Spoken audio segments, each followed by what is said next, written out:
So, totoo ba na 'pag gusto ka ng isang Haponesa, siya pa talaga yung magfa-first move?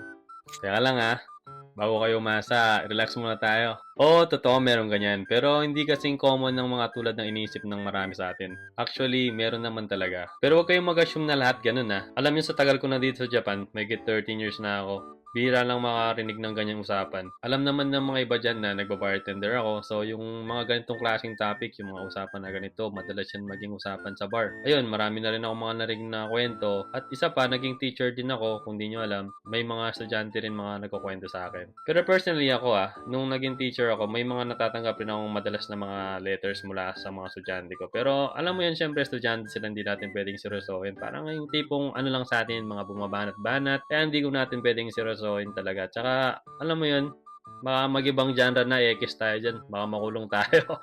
Type kasi pala nila yung mga malalaking mata dito. Kaya yung mga chinito dito, pasensya na kayo, hindi para sa yung mundo na to Para sa amin 'tong mga malalaking mata. Anyway, ito opinion ko lang 'to, based sa mga nakikita ko talaga. Kasi dito, yung mga relationship or situationship o ano bang tawag diyan, hindi sila masyadong nagpo-progress. Alam mo 'yun, parang okey naman sila, kunwari sa school, lagi naman silang magkasama, magkausap, laging okey naman yung mga sitwasyon, pero walang progress, parang friend zone lang talaga hanggang dulo. Hindi na sila nagkakatuluyan. Kasi parang para sa'kin yung mga lalaki dito, kailangan gusto nila sureball, gusto nila pulido.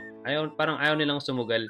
Kailangan talaga na planado at perfect execution para mataas yung win rate nila. Di naman sa ayaw nila. Alam mo yun, gusto rin nila sigurado Pero parang ayaw nilang isugal yung nakakausap pa nila yung taong gusto nila. Tapos pag na-reject, syempre mawawala na yun naturally kasi hindi mo na kayang lapitan ulit yung tao na yun. So, ang tendency, walang nangyayaring progress, di ba? Yung mga babae, yun, nagsisimula na silang mag-move. Yung mga hindi na makapaghintay, alam mo yun, mukhang magkagustuhan naman silang parehas. So, kumari, pag yung lalaki hindi nakakasense ng signal, medyo mabagal yung pick-up, ang nangyari, yung mga babae, sila na yung gumagawa ng move. Gets nyo ba? Sila yung nagmunang ba-message, sila yung unang mag-aya. Hanggang sa sila rin yung unang umamin na sila yung may gusto. Pero wag kayong masyadong mag-assume. Kasi hindi yan normal dito. As in, sobrang dalang lang. Pero yes, may mga ganyan na sitwasyon kaya hindi ka nagkakamali doon.